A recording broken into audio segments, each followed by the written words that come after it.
All right, good morning and afternoon, and welcome all to the third SCC and IndySCC webinar. Today we're going to hear about the Structural Simulation Toolkit, which is one of the applications that your teams will be working on. And I'd like to introduce Patrick, Lavin, and Gwen. I'm afraid I'm going to struggle on pronouncing your surname correctly. Voskuilen, uh, who are experts in this. And yeah, will be helping us out during the competition. Patrick, I believe you're starting out. Take it away. All right. Thanks, Steve. So yeah, I'm Patrick Lavin. I've worked on SST for 3 or 4 years now. Um, and yeah, we'll give you sort of the overview of the project today and get you oriented with SST because it's quite a big project. And we'll go through some SST basics, and then we will have a section of this talk that Gwen's going to take over later in this, talking about performance considerations, which I'm sure you'll all be very interested in. Okay, so we've got 5 people on the SST team helping out with the student cluster competition. Myself, I'm the in-person lead. Shannon Kinkead will be the IndySCC lead, and then Gwen, Clay, and Scott are providing support as well. So in this talk, we'll go over just the basic structure of the SST project. Why are there 2 repos that you'll need to install? Basics of that nature, why I care about SST. We'll talk about second, how to run a basic simulation in SST. Then we will go over a quick summary of some of the components you'll see you're likely to see in the input files that we give you for the competition. And then finally, we'll have a section on performance optimization, and then I'll give you, some links on where to go if you want to read more about SST in your own time in preparation for the competition. And I like to also put the extra information slide up front, just so you know that there's all these great links and you won't have to go, searching for stuff if you see links throughout. I put them all up front. So we've got a couple great websites. SSTsimulator.org will have installation instructions, and then this SST docs has a lot of great info on sort of the internals of SST and how things work. Of course, we've got the code on GitHub. You'll receive links to internal forks for the competition. A couple pages here if you want to learn more about the input file format. Some links to the install instructions. And I guess one more note up front is that we have a tutorials repo, and this material has been adapted from some previous tutorials. If you want to do more in that vein, this is just a link to our most recent one that we gave. Okay, so that's all up front, just so you know, you'll have all that there. First off, a little overview of I guess just computer architecture in general. Why even write a computer architecture simulator? So the basic story is that designing computers is very expensive, right? Actually getting the physical thing in your hands, if you have some new idea for a computer, that's going to cost a lot of money. For example, Apple spent $1 billion on the tape out for their M3 chip. So that was, a CPU line. One line cost $1 billion to begin production. And maybe more interesting to this crowd, the contract for the fastest supercomputer in the world, LCAP, was a $600 million contract, right? So before you sign that check, you have a lot of questions about how's this thing going to perform? How are our applications that we care about at our lab? How will they perform on this new system? We have questions like, do we want to add a new prefetcher to our CPU if I'm designing a new processor? Do I add more memory to my system? Do I need a different network topology? These are, things that are very hard to evaluate and they can be hard to evaluate in isolation, right? So you want a simulator where you can adjust multiple components of your giant system. The other side of simulation is you can say, well, I have a computer that's going to have a new feature. How do I change my application to take advantage of that? And you may want to, do this ahead of time before you have the computer so it's ready to go. And so this is sort of, a code design that simulators allow, right, to allow us to design the system and the applications and other pieces as well, like runtime systems and operating systems and stuff. So that's the story of why you should care about computer architecture simulation broadly, and why it's important for designing computing systems. But why would you care about SST? So there are lots of simulators out there. They simulate different parts of computer systems. You may have seen very low-level RTL simulators. There's out-of-order CPU simulators, cache simulators, DRAM simulators, network simulators. There's all these different components that people have written. Some of them open source, some of them closed source, but there's many out there. But they all have this sort of issue of they don't talk to each other, right? As soon as you say, I need to design a whole system and I want to, evaluate trade-offs in spending more money on memory or more money on network bandwidth or something like that, right? Then you say, well, I want these two simulators to play together. And that's not something that's really supported, right? And then often these simulators are single-threaded. They're not going to scale. So if you want to simulate some giant parallel system, 1,000 nodes takes 1,000x longer to simulate. So that's sort of another fundamental issue that is out there. And so SST, the idea is that we can create a foundation for all these simulators that will solve these problems. So the structural simulation toolkit has a couple goals. And like I said, we want to create a standard architectural simulation framework for HPC. So focused on, these sorts of HPC systems that you all are building. We want the ability to evaluate future systems on DOE and DoD workloads. And we have this scalability goal, right? We want to use the supercomputers of today to design the supercomputers of tomorrow.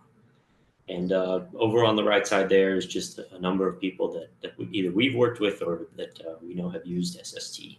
And it's certainly not an exhaustive list.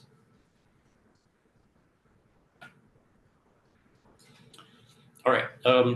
So SST, helps us simulate computers, computing systems. So let's talk a little bit about, start to get into the details, the technical details of SST. So SST is a parallel discrete event simulator, or rather a framework for creating parallel discrete event simulators. So it's composed of these two parts, SST core and SST elements. Now, core is the backbone of simulation. It contains all the pieces you need to build your simulator. So things like the clocks that are going to drive your models, event exchange so that two components can talk to each other by sending events to each other, statistics management, so you don't have to take care of recording all the stats that happen and formatting output and things like that. Parameter management, parallelism support. All right, so I shouldn't gloss over that. Parallelism support, so is taking care of an SST core. That's where all the parallelism happens. So that when you build a model on top of SST, you don't have to worry about parallelizing. And as you'll see later, SST uses both MPI and threads, or both. So that's the core, is the foundation of simulation, and I'll have some more slides helping to explain the differences. But the other half of things is SST elements, and this is where you'll find actual simulation models. So these are libraries of components that perform actual simulation. So these are things in SST elements. If you look in there, you'll see, like, here's a model of a processor, here's a model of memory of a network. So that's a high-level overview, and SST is written in C++. The new models are written in C++, and then, but then you can, hook these up. You can configure it using Python, which is nice, because we'll only look at Python today. One more slide. Just want to go over a little SST jargon, or some of this might be general, discrete event simulation jargon. But just to give you, this should help you think, like, what is the actual computation going on inside of SST? What does it look like? So in SST, simulations are made of components. On the right here, I've drawn 6 components. There's 2 cores, 2 caches, and some routers. Those components are connected by links. Okay, so we've got these components connected here, and every link has some minimum non-zero latency, and they're attached to ports in the component. So the core is going to have a port that says, this is my, cache link port. Components communicate by sending events over links. So here the core, we'll see it send a load event, goes across the link, the cache sees it, cache says I have that data, sends an event back. And components can use subcomponents and modules for customizable functionality. So we'll see some of this as well, where, in this case, this cache doesn't have to have a prefetcher if you don't want it to, but then it's got this subcomponent slot where you can put in various prefetchers if you want to explore different ones. And an element library then is just a collection of components, subcomponents, and/or modules.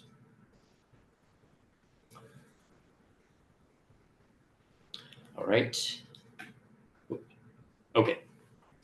So that's a high level of the computation that SST does. Is we make a bunch of components, and they're going to be sending events to each other across these links, right? So I'd like to look at a basic input into SST, so that to give you a better sense of sort of how it's configured and what's going on. So we're going to look through a basic SST input file called demo1.py. This is so when you see the input files, you won't be surprised by anything in there, although the ones we give you will be more complex than this. And if you want to follow along, you can type in this URL here, but the code is going to be in the slides, so it's not necessary. We're going to build something that looks, or we'll build what's over here on the right. So we'll have a core, a single level of cache, a memory controller, and we'll have these subcomponents, an address generator, and a memory timing model.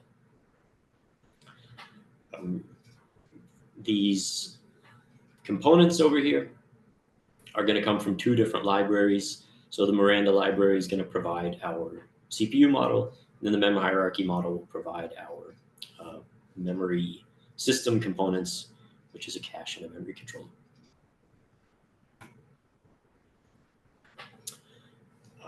At the top of our file, we will, I guess just to point out, there's a bit of color coding.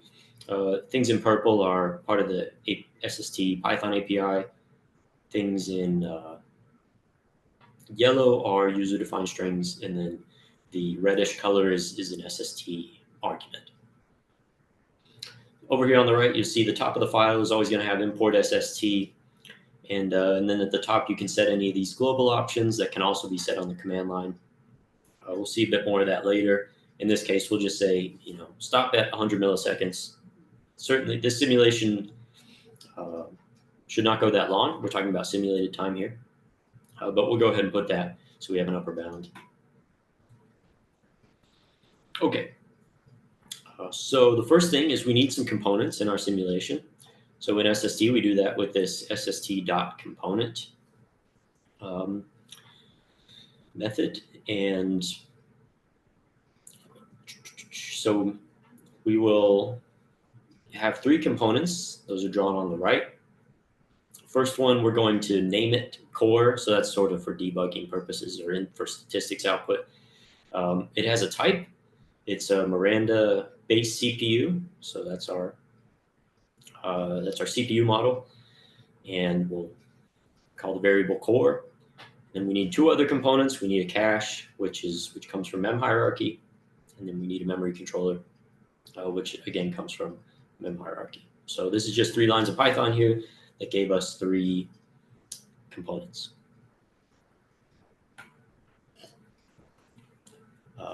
Next thing is we have to set some settings on those components. And the core only has a couple that we're going to set. We'll tell it has a 2.4 gigahertz clock, and we'll tell it can issue 2 requests per cycle. And while we will be giving you input files, I don't think you'll be hacking on them too much. Still want you to sort of see if you're curious about what's in them. This program comes with SST called SST info. And this is where you're like, well, what parameters does it have, right? So we'll get back to that Python file in a second, but you're thinking, okay, there's all this configuration that happens. Where's that described? SST info, you can just type SST info, you get everything, every possible component. But then if you want to learn about the Miranda base CPU, then you would just give that as an argument, and you can see here it prints out all sorts of stuff. You get a description. Don't worry about the ELI version. When did you compile it? Category, and then you'll get the parameters as well. And you can see this one has this max request per cycle. This tells you how many requests the CPU can issue per cycle, and it has a default value of 2. So we didn't need to set it. But anyways, that's there if you're curious about what's going on in these input files. Next thing is we're going to add our subcomponents. We'll add the generator one. So the core, we have that core object we call set subcomponent. It's got a slot called a generator, and we give it the Miranda.streamBenchGenerator subcomponent. And the generator itself we'll call add params. We'll just give it past this dictionary that it's the n parameter will be 1,000. So you can imagine this is going to give us a stream-like memory access pattern with 1,000 reads.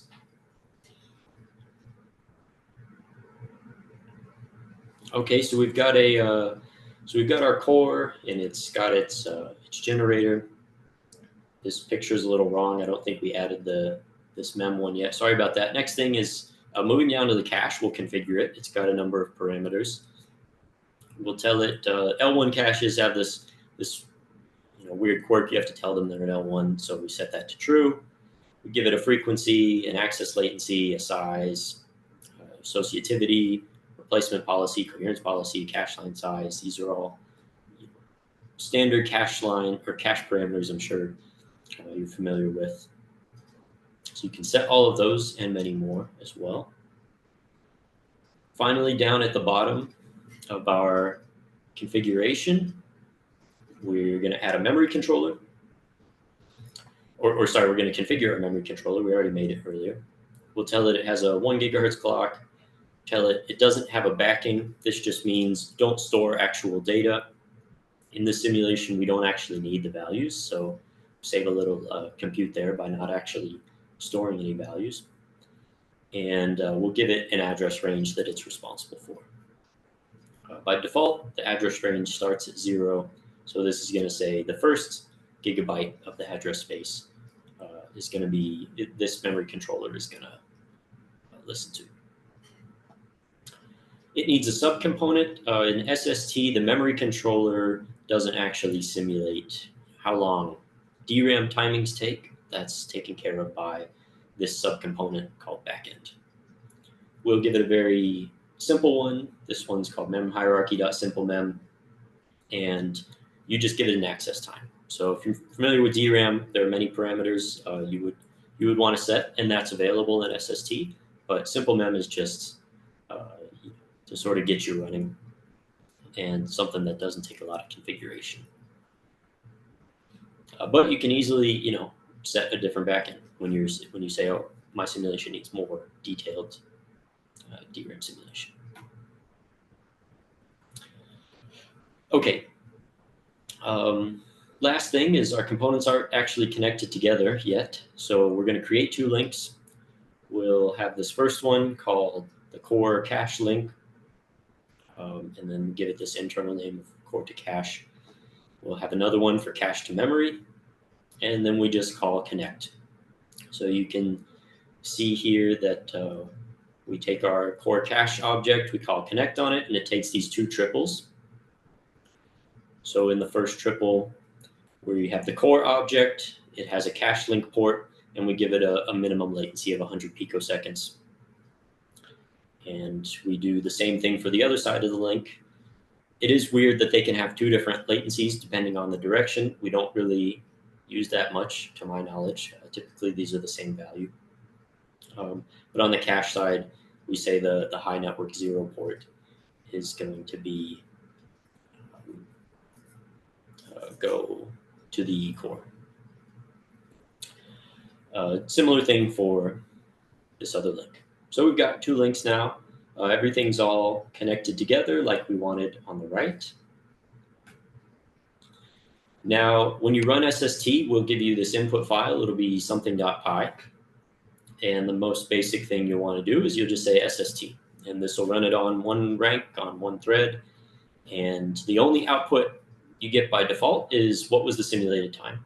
So this one takes about 6.8 microseconds, much shorter than 100 milliseconds.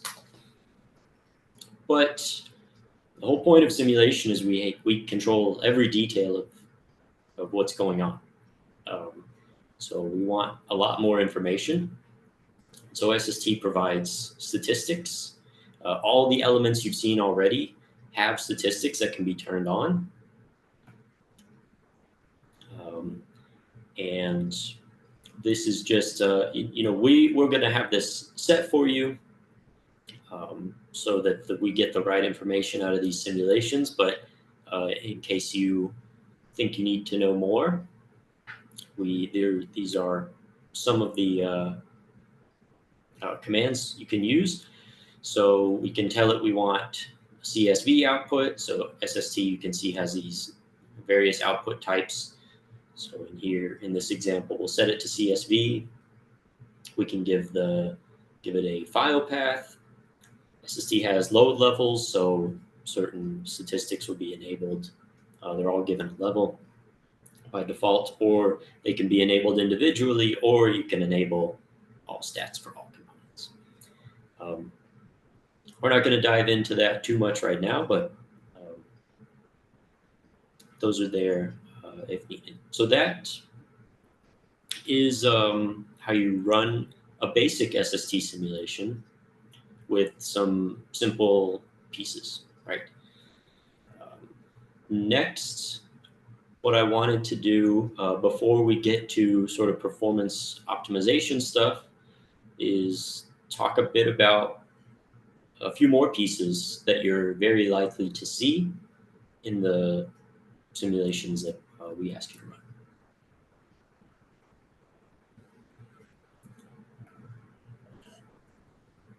Okay. So again, element libraries are collections of related components. When you build SST, first you'll build SST core, then you'll build SST elements, and the elements will all register themselves with the core. So SST knows where to find them. This will all happen, once it's built properly, then it will just run. This happens behind the scenes. SST will then know everything it needs to know about the parameters or the stats that are available.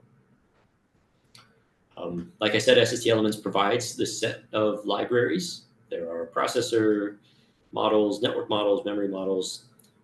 We test many of them for interoperability. And there are also external simulators that we provide sort of shim layers for, connectors for. And you can even have external elements that are not part of our repo.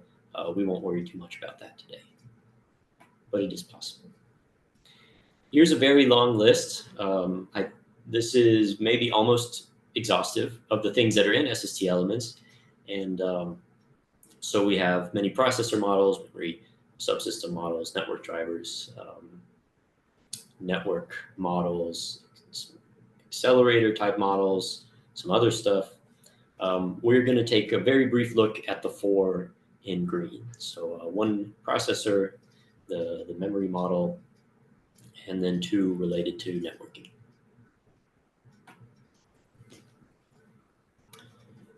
First, Venatus is an out-of-order processor model.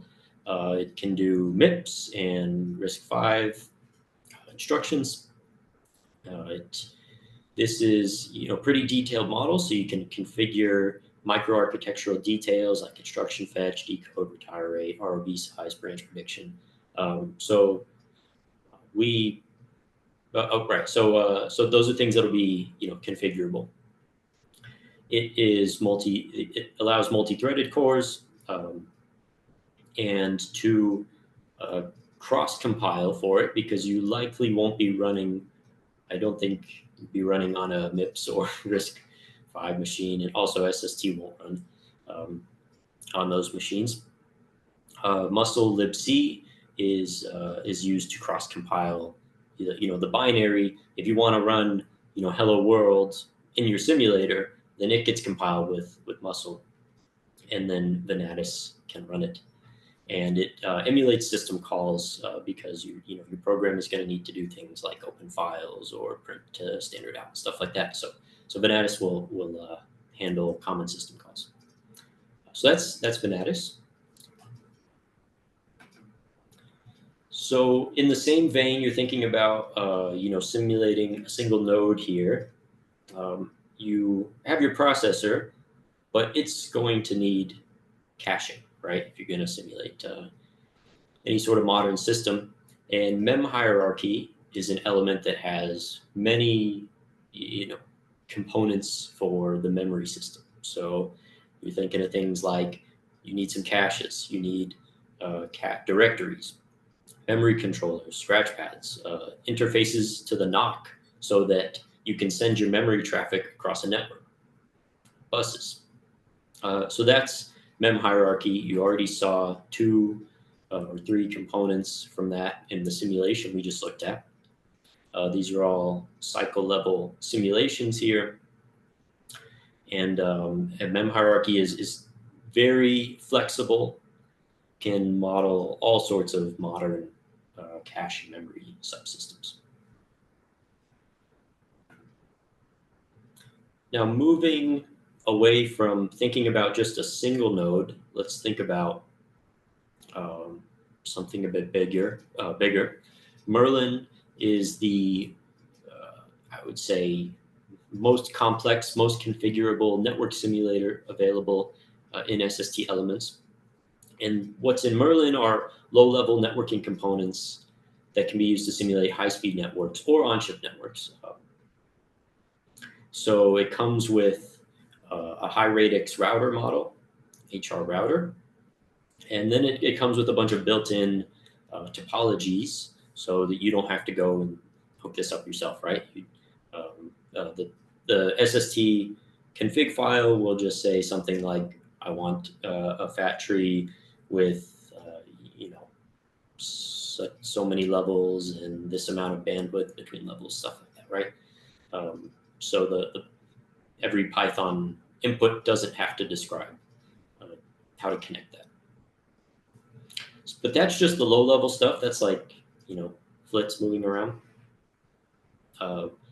We need a bit of a stack on top of that. So different components will be generating traffic that gets sent across Merlin. All right, and then the final one I wanted to look at is just Ember. Ember is a lightweight endpoint for modeling network traffic. Enables large-scale simulation of networks where detailed modeling of endpoints would be expensive. So Ember, you don't, if you want to run something in a normal amount of time, if we want to build a simulation that runs a reasonable amount of time, we're not going to do a whole detailed, we don't always want to do a super detailed node generating traffic. We just want the traffic sometimes. And so what Ember does is give us motifs of traffic. And this is, it's intended for you to sort of build something, not you, but for users to build something that looks like an application, or that looks like the traffic that comes from some MPI application, right? And I'll show you a picture on the next slide of just what the stack looks like. But again, this is all going to be configured for you. I just want you to know when you start digging into this stuff and you start looking at, well, where's time being spent, whatever, you have some idea of what these pieces mean, and you know what the jargon is. Okay, so here's my last slide on everything. I just wanted to give you an appreciation of the stack of components it takes to drive one of these simulations. So up at the top, an Ember motif is going to be something like all-to-all, right? My program has a bunch of all-to-alls in it. So the SST input file will say I need a bunch of all-to-alls, and then everything else is sort of taken care of for you, where the Ember engine is going to turn that into MPI calls, which is provided by Hermes. Hermes supports MPI and SHMEM. That will turn it into Firefly will turn it into packets, and then we mentioned Merlin a couple slides ago is how things are actually getting sent around. So with that, I think that's everything I wanted to talk about, just to give you help you get your footing in SST. What you'll be doing, of course, is running a bunch of SST simulations, and Gwen is going to cover performance optimization and performance considerations. So Gwen, take it away. All right. Yep. So I'm going to talk a little bit about kind of how the simulation flows as a whole, where the performance goes, and what do we think about when we're figuring out how do we parallelize these, how do we optimize them on a particular system.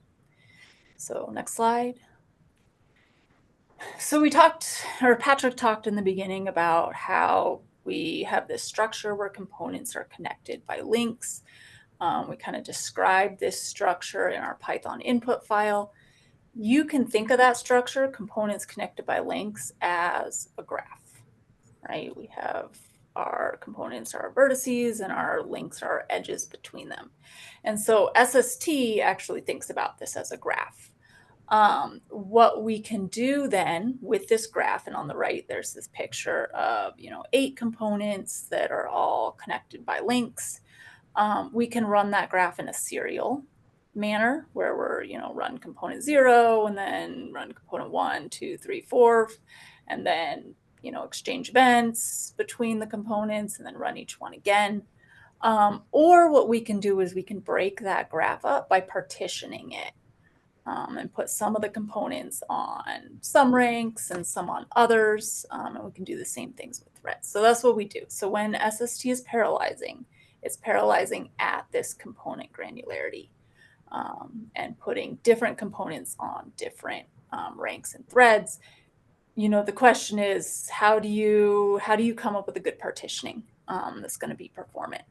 So there's 2 things that go into that, and they're the 2 things you probably want to think about. One is, how much work is a component going to do when it's processing events, right? Some components do a lot of work inside. Maybe a cache model has to go, check is the data here. It needs to do some processing on the coherence protocol. All these kind of things, maybe generate extra events to other components if it's a cache miss, for example. So maybe that's a lot. Maybe a generator doesn't have to do as much because it says, what is my next event? Okay, create this event and go. It might be doing less. So it's kind of a question of, for a given component, how much work is it doing? And then how frequently do we need to synchronize across these different ranks and or threads? When we cut a link, so you can see the bottom, there's a partition of, we took those 8 components and we broke them into 4 groups of 2 each. So we cut kind of the horizontal links. That means that to make sure that an event gets from, for example, component 0 to component 2, before that event should arrive, we need to make sure that in simulated time, it's delivered at the right time. So that component 2 isn't, 20 cycles ahead and says, oh, this event came too late. And so what we do, because SST is a parallel discrete event simulator, it's a conservative event simulator, so it doesn't allow events to arrive in the past in simulated time. Is these different ranks have to synchronize and exchange events at a certain frequency of simulated time. And that frequency is determined by the minimum link latency. So that's that latency that we put into the links in the Python file earlier that Patrick was talking about, where it said link.connect, and then one side we had the component and the port and a value, 100, I believe it was 100 nanoseconds or 100 picoseconds. That's that link latency, right? So what's the minimum link latency of that? That's how often we need to make sure that we're exchanging events so that an event always arrives when it needs to. So that's kind of what SST is doing behind the scenes. If you want to run SST in parallel, so just to run SST serially, we said SST demo _1.py. To run it with ranks, we run MPI run as you normally would. So here, this top line there says MPI run with 2 ranks, demo1.py.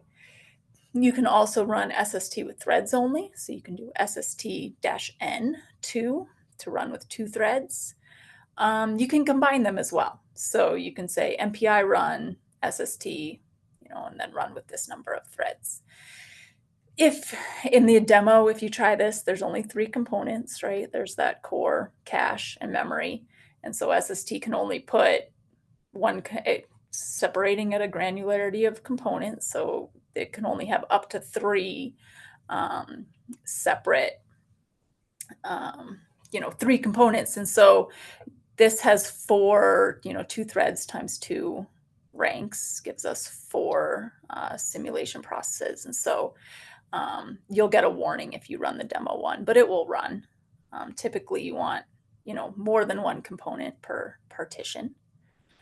So that's kind of how SST is doing things behind the scene. And then there's a lot of options for how do I control that partitioning and stuff like that. So we're going to talk a little bit about that next.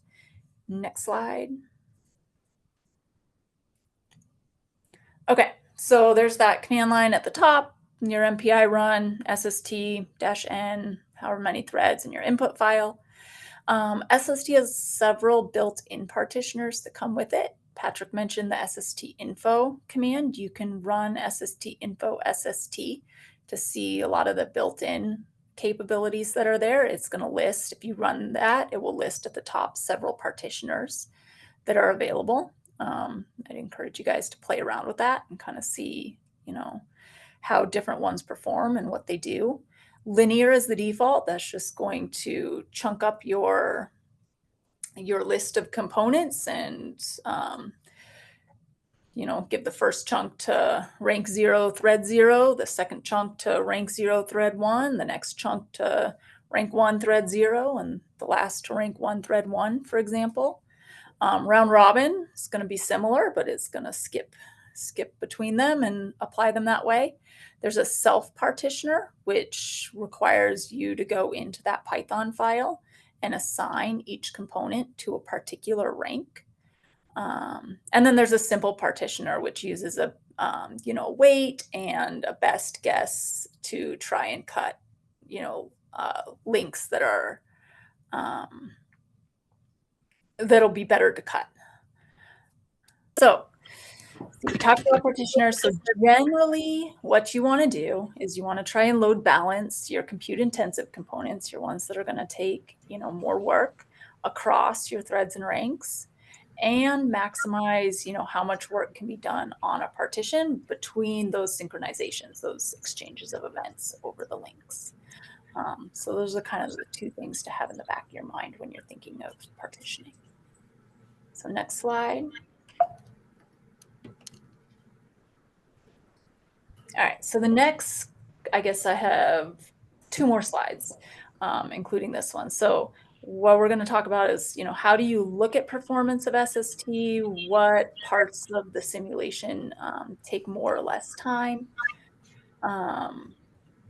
Things like that. So to understand that, we kind of need to know a little bit about how an SST simulation progresses through the start of the SST application through the end. So SST takes these 7 kind of, we call them stages, life cycle stages, and there's a link down at the bottom that you can look at that has some more information about how SST progresses. So it begins in the create phase. That's when SST is going to launch. It's going to read in that Python file that you generated. It's going to create a graph from that. It's going to partition that graph, and it's going to distribute that graph to all of the different ranks and threads. And then each rank and thread is going to actually instantiate the simulation components. It's going to load whatever libraries it needs to load, whatever element libraries, things like that. So that all happens in create. Once everything is up and running, created, we go to the init phase. In the init phase, components exchange kind of pre-simulation events to say, hey, I'm here, who's on the other side of my link? Maybe they need to, the network components might need to agree on what bandwidth the link is, for example. That's when they're going to handshake on that. The next phase will be setup. That's a pretty quick phase in which the components have one last chance before the simulation begins to set their internal variables, things like that. So it's just a function that gets called on every component in the simulation. Next, we go into run, and run is another big phase. That's where the actual simulation takes place. So that's where the application that you're simulating is running, or the motif, if you're using Ember, is generating requests. The components are exchanging events to simulate what's happening in the system. When the components eventually reach the end, maybe your application ends, the motif ends, you've run for as many milliseconds as you ask the simulation to run. Whatever you use to end the simulation is going to shut down. It's going to go into a complete phase. In that stage, just like in it, all the components are going to exchange events and kind of say, oh, let's add up how much, total event traffic, for example, happened. Let's quiesce things. Let's, whatever kind of post-processing those components need to do on data, they'll do there. Then they go into the finish phase, which again is just a function call that gets called on every component to say, the last chance to do anything before you get deleted. Components might output things. SST as a whole will do a final output of statistics at that point with the statistics from every component that were enabled. And then it goes into the cleanup phase. And in the cleanup phase, SST just deletes everything. All the destructors are called. So can you click? So yeah, there we go.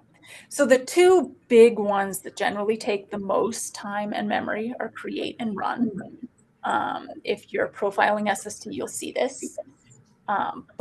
So all of these stages are parallel with the exception of create, which is only parallel after the graph is created, partitioned, and distributed, and then it's parallel from then on. So those are the two that I would pay extra attention to if you're looking at, how do I optimize the simulation. And then the next slide we'll go to has some information about different things in SST that you can use to monitor performance and also affect performance of the simulation. So the first call, print timing info, is going to print some wall clock and peak memory usage during those different life cycle stages that were in the previous slide. So that's kind of helpful for knowing, is my time all in run? Is it all in create? What's taking time? There's these other two command line options for heartbeats, which SST can generate just a regular output message that says, I'm still alive. It will also print some information about memory usage and things like that. And it can do that either on a wall clock period or a simulated time period. That heartbeat is only generated during the run stage. So that's really for kind of understanding the progression of the simulation through run. You can do, there's a third option called run mode equals init that says SST, please just run up through the point of the run loop actually beginning. So we're going to run create, we're going to do our partition, we're going to run init, and then we're going to break. So that kind of helps if you want to understand what's going on in the beginning, or if you're debugging, kind of that create, figuring out what the partition looks like. You can do that in conjunction with the next parameter, which is output partition, to kind of see, well, what did SST give me as a partition? What, ranks and threads did it assign each component to? It will tell you that. You can provide a different partitioner to SST using that fifth one, the partitioner equals, whatever partitioner you want to use. So by default, that's sst.linear. You can pick from others. And then the last one is an option that you can use if you find create is taking a long time. It's taking a long time to read in, partition, and generate, distribute that graph. You can use parallel load to say, I want to start, with however many ranks to begin with, and they should all each load the input file, and it's a pre-partitioned input file, so they just start up straight from that point. So that's another option you can use to speed things up if create becomes a problem. Those kind of things I would take a look at, things I would play with as far as performance goes. I think that's all I had, and we're right about at time. So I guess, yep, so here's references. A lot of these are from the beginning too. So, poke around, look at them, try it out. There are instructions for installing there, very detailed instructions for installing. Play around with it. Thanks, Gwen and Patrick. That was that was really good. That was really informative walkthrough of a whole lot of details. We've probably got a few minutes if anybody in the room has some question they'd like to ask in real time.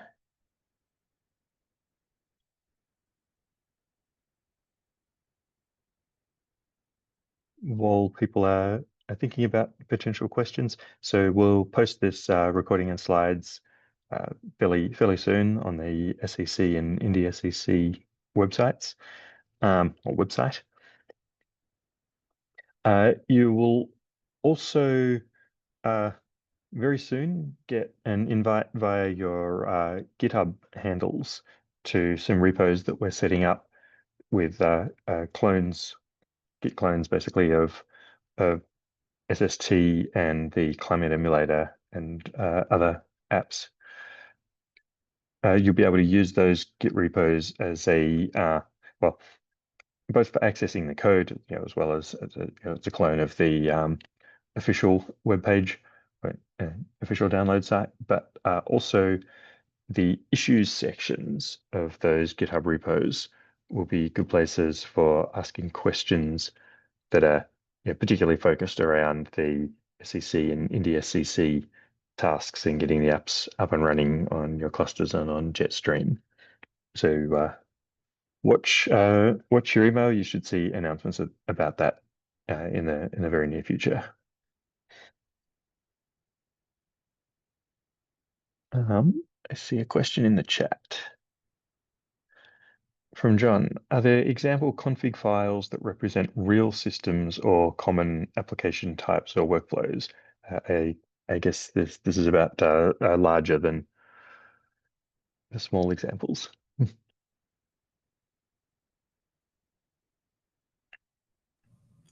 You're muted. I think, yeah. Sorry. Yes, there are a number of configs in that are available in SST elements. So typically, yeah, I think there's some interesting ones if you dig into the mem hierarchy element in SST elements. There are a bunch of tests in there, and that's sort of where we have all our examples for the many different elements are in the various testing directories.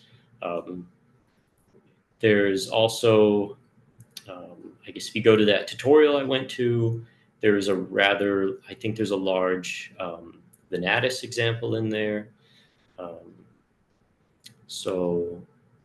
Yeah, if you want to look at sort of the network stuff, there's some big systems in the Ember and Merlin element directories. You'll find some examples in there to dig through. Gwen, is there anything I'm missing there? Places they want to go read configs? No, that's where I would look for more complex examples that are more representative. Cool, thank you. We have a couple more questions in the chat, which hopefully we've got time to touch on at least. The first is how to launch a HPC application on an SST-based simulator. Yeah, it's not quite as simple as, saying I have a giant application that I'm going to run at full scale because simulation, it can be very slow. So we talked about Venatus. Venatus is able to run binaries that have been cross-compiled for RISC-V or MIPS. But there's another component called Aerial, which can trace an application. You're already running your application, and it can just grab the memory references. But otherwise, oftentimes you have to create a model of the application before you can run a simulation. So you have to create a model of the MPI traffic, for instance. It's often very computationally expensive, right, to do the simulation. So yeah, it depends. It's a big question. It depends on what detail you need in your simulation as to what components it's going to be built with, and then the components you build it with will determine. I can imagine that starting it in simulation mode could take quite a long time to run something. Yeah. So we're getting close to the top of the hour. If our presenters have got a few more minutes before needing to jump to the next thing, I have another question in chat. Can one explicitly specify the topology of the CPU or GPU for simulations? So I'm not. The GPU simulator I'm less familiar with. I'm sure it is very configurable. For CPUs, absolutely. You will describe your processing elements, and you can choose a built-in topology, but everything in SST is extensible, right? You can extend the topology objects that are available in the network simulator, for instance, Merlin. You can extend that with a new topology. Researchers at Intel added a new one a year or two ago with the which the name escapes me, but they added a cool new one. So yeah, you can add new topologies, definitely. Yeah, for GPU, so the GPU simulation uses GPU sim for the GPU compute part, but the memory system is done using all the SSD components, so you have the full flexibility of those caches plus network simulations. So you can, again, connect them in whatever way. That sounds good. So we're at the top of the hour. It might be time to stop there. I'd like to thank Gwen and Patrick again for a really good presentation. And also thank you all for joining us. Watch out, we'll post the recording and slides on the website soon. Thanks all and enjoy the rest of your day.